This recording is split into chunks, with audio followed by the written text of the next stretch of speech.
This boy is Brandon Burlsworth. That day, he had just been baptized. When they were home, Brandon complained to his mother because people kept calling him fat, but his mother encouraged him by saying that God had a reason to make him that way. Besides, he didn't need to take what people said for granted because only God knows what is best for him.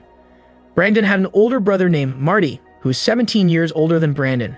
One day, Marty was fed up with his brother who never did anything but sit on the couch, watching TV while stuffing his mouth with snacks.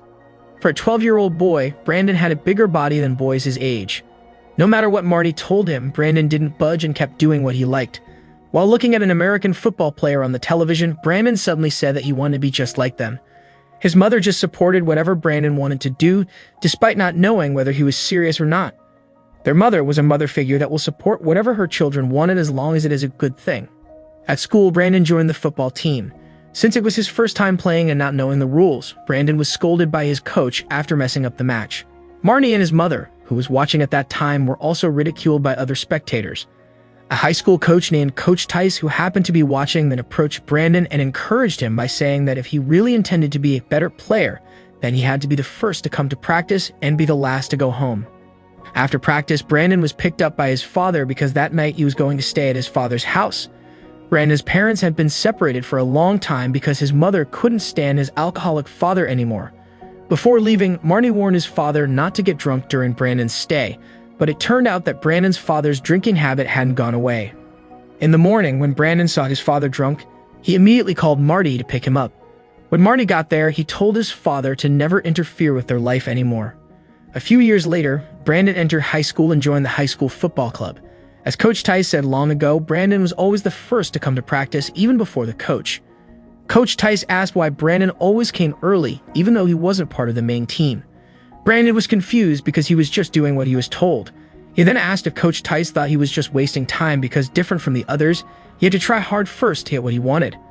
Coach Tice then told him that when two players had the same achievement, but one of them got it after hard work, then the one that worked harder would be easier to maintain his form.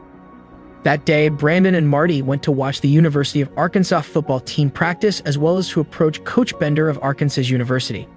He wanted to get the attention of the coach. It was a dream of Brandon to join one of the NFL league teams, and in order to do that, he had to join a college league team first to attract the attention of the NFL team's scouts. Usually, the college will provide scholarships for talented kids they wanted to recruit to join their college football team, and that was Brandon's reason to approach Coach Bender. Unfortunately, because there were so many players who wanted a scholarship, Coach Bender was not interested in helping Brandon. He said that Brandon was still the size of a high school boy. He was still underweight to play football at university. Brandon confidently said that he could grow even bigger. Long story short, after graduating from high school, Brandon got a scholarship at Arkansas Tech University. His family was very happy to receive the good news, but Brandon's face did not show a happy expression. Instead, he tore up the scholarship letter.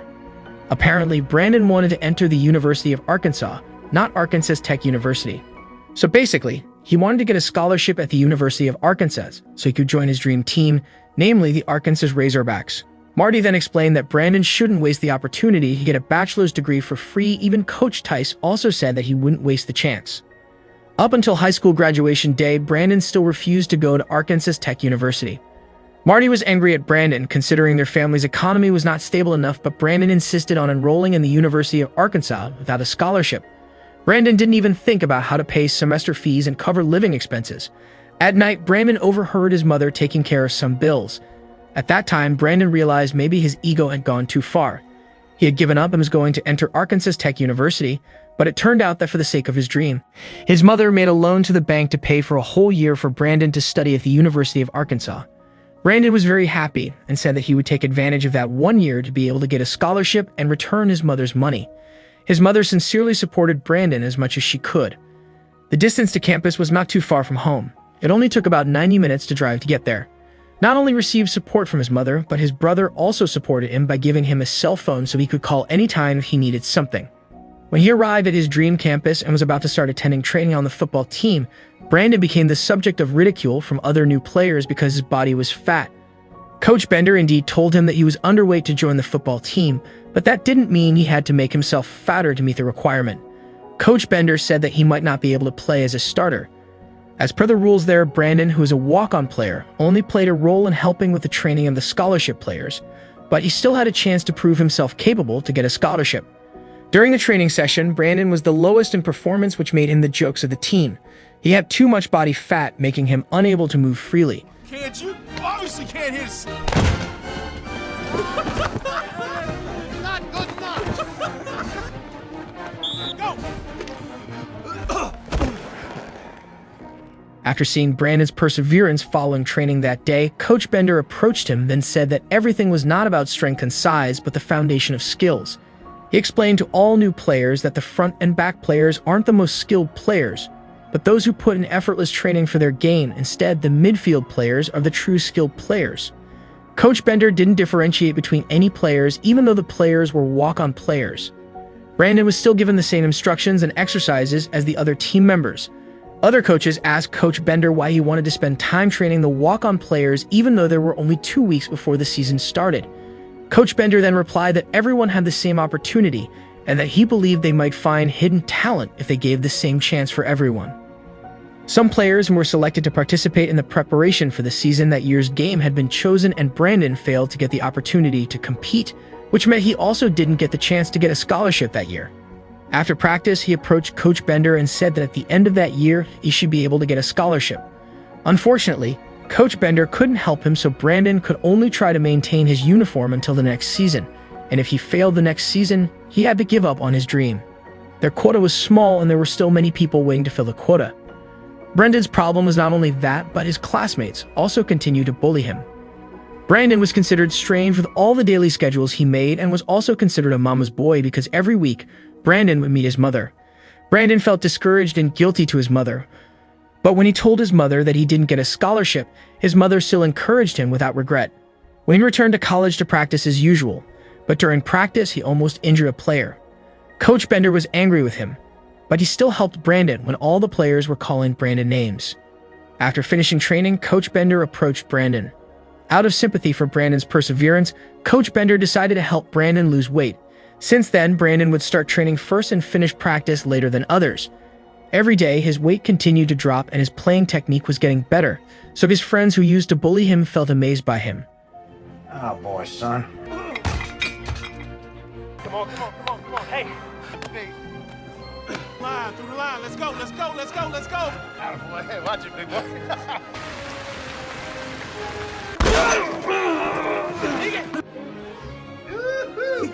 We did it, coach. When he tried to one-on-one with the best players among them, no one expected him to manage to win, even though Coach Bender didn't actually tell him to win, but just to use his technique correctly.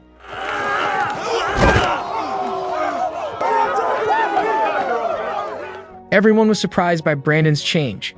He was finally recognized by the other players for the first time. That night, Brandon was invited to drink at the bar.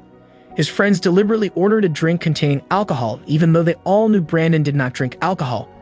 After finishing 2 glasses of drink, Brandon said that he only had the opportunity for 1 year to study there, and he said that he would always remember their kindness. All of a sudden, the atmosphere turned awkward. Suddenly, a waitress came to them and said that the alcohol had run out.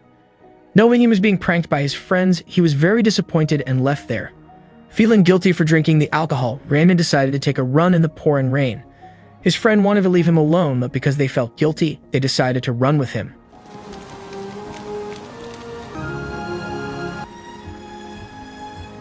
They then made up after that. Long story short, that season's games finally started.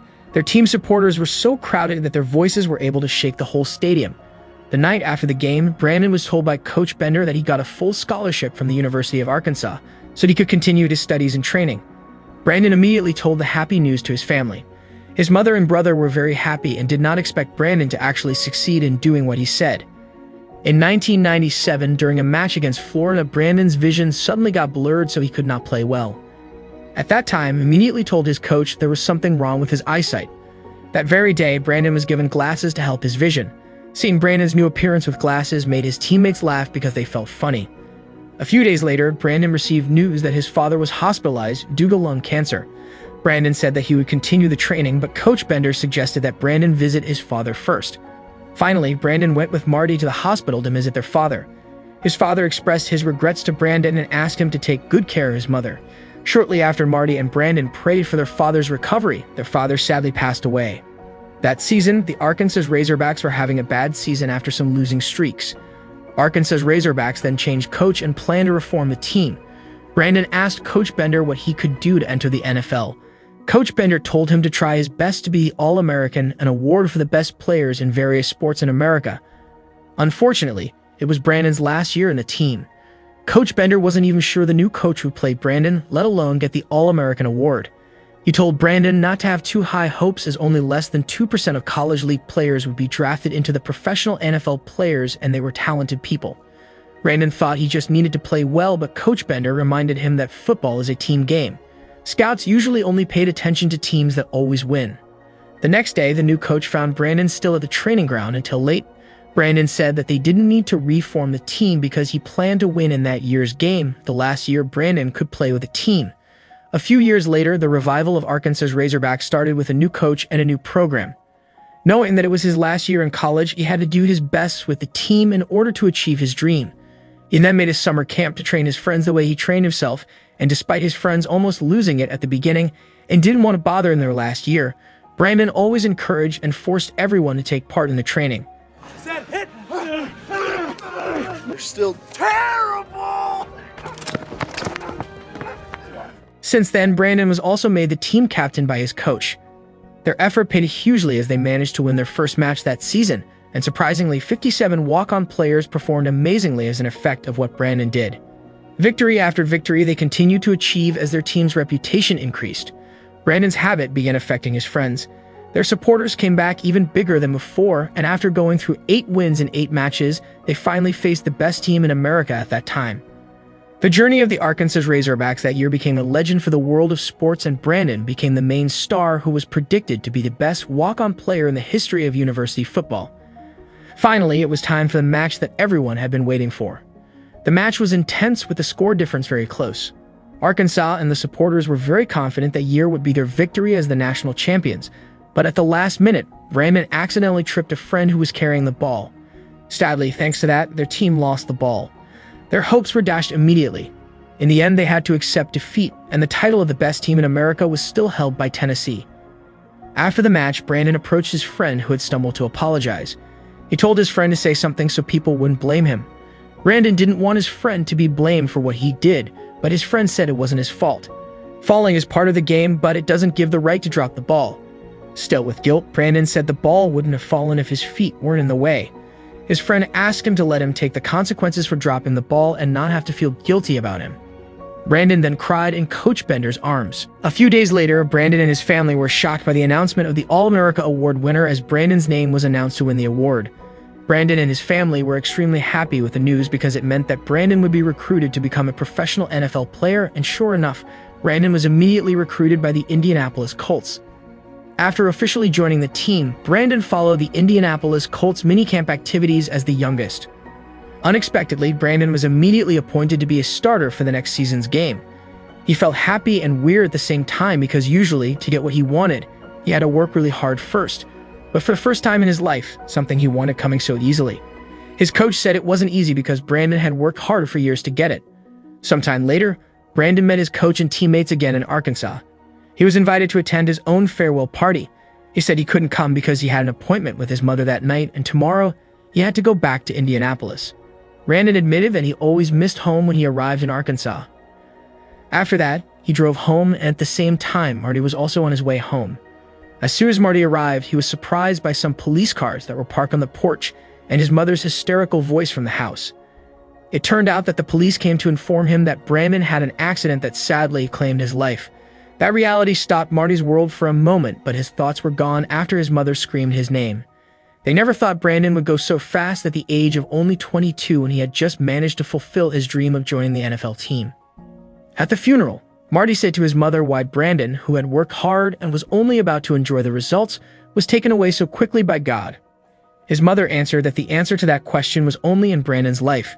He couldn't accept the reality that a kind of strong-willed person like Brandon had to leave the world so fast.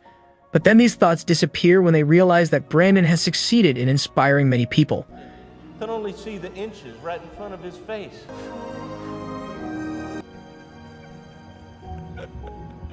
Thanks, cheesecake. After that, the University of Arkansas gave 18 scholarships, and one of them was for a talented walk-on player. Later, the Brandon Burlsworth Foundation was built to help visually impaired children and provide free tickets to watch football matches to motivate them. In addition, Marty also built the Brandon Football Camp to teach Brandon's way of football. In 2010, the Burlsworth Trophy was created, which was given to the best player who started his career as a walk-on player. Brandon's locker has been maintained since 1999 to serve as a reminder for Arkansas Razorbacks players.